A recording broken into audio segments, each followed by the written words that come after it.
Hi friends, welcome back to my YouTube channel Electrical chamber.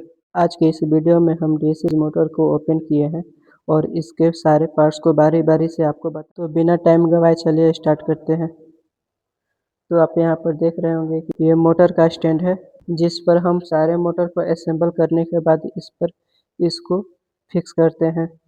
ये जो है motor का फ्रेम है और ये कनेक्शन बॉक्स है। इस फ्रेम को हम योक कहते हैं, जो कि स्टील का बना होता है। इसी योक में अंदर में यहाँ पर होल शू कसा होता है। तो जैसे कि देखिए, ये मैं आपको दिखा रहा हूँ। ये जो है हमारा पोल शू है, जिस पर ये फील्ड वाइंडिंग किया गया है। तो ये रहा हमारा पोल शू, जिसको हम इसमें कसे रहते हैं और इसी के ऊपर हमारा फील्ड वाइंडिंग रहता है। ये हमारा फील्ड वाइंडिंग है, जिसे हम इसके ऊपर इसके वाइंडिंग को करते हैं। हमारे पास दो फील्ड वाइंडिंग है, जिसे हम सीरीज में कनेक्शन किए हैं। ये हमारा वायरिंग है, जो कि शाफ्ट पर लगा होता है। चलिए मैं आपको यहाँ पर लगा कर दिखा दे रहा हूँ। इसको ऐसे लगा करके यहाँ से इसको टाइट कर देते हैं। तो ये हमारा आर्मेचर का ये शाफ्ट हुआ। ये जो है आर्मेचर वाइंडिंग है और ये लेमिनेटेड आर्मेचर है। इसी शाफ्ट पर ये कम्यूटेटर को असेंबल किया गया है, जिसके ऊपर यहाँ पर कार्बन ब्रश लगा होता है।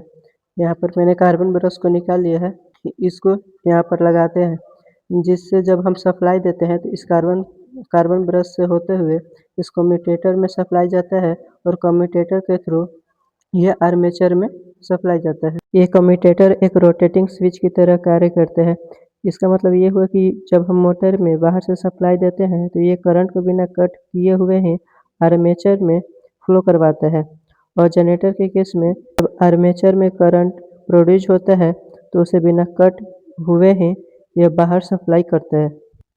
ये कम्यूटेटर जो है मोटर के केस में यह एक इन्वर्टर की तरह कार्य करते हैं, और यदि जनरेटर के केस में हम बात करें तो यह एक रेक्टिफायर की तरह कार्य करता है।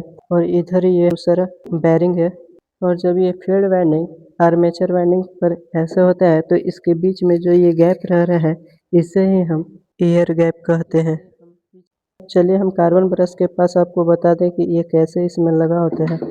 हम यहाँ पर कार्बन ब्रश को लगाते हैं तो ये यहाँ पर स्प्रिंग एक होता है, जो कि इसके ऊपर फोर्स अप्लाई करते हैं। जैसे जैसे ये फ्रिक्शन के कारण कार्बन ब्रश घिसता है, तो ये जो फोर्स लगा हुआ है स्प्रिंग के थ्रू, ये वैसे ही अंदर की ओर मूव करता है और हमेशा ही इस कम्यूटेटर से टच रहता है, जिससे ये सप्लाई है ये ओपन नहीं होता है। तो आशा करता हूँ कि ये वीडियो आपको पसंद आया होगा।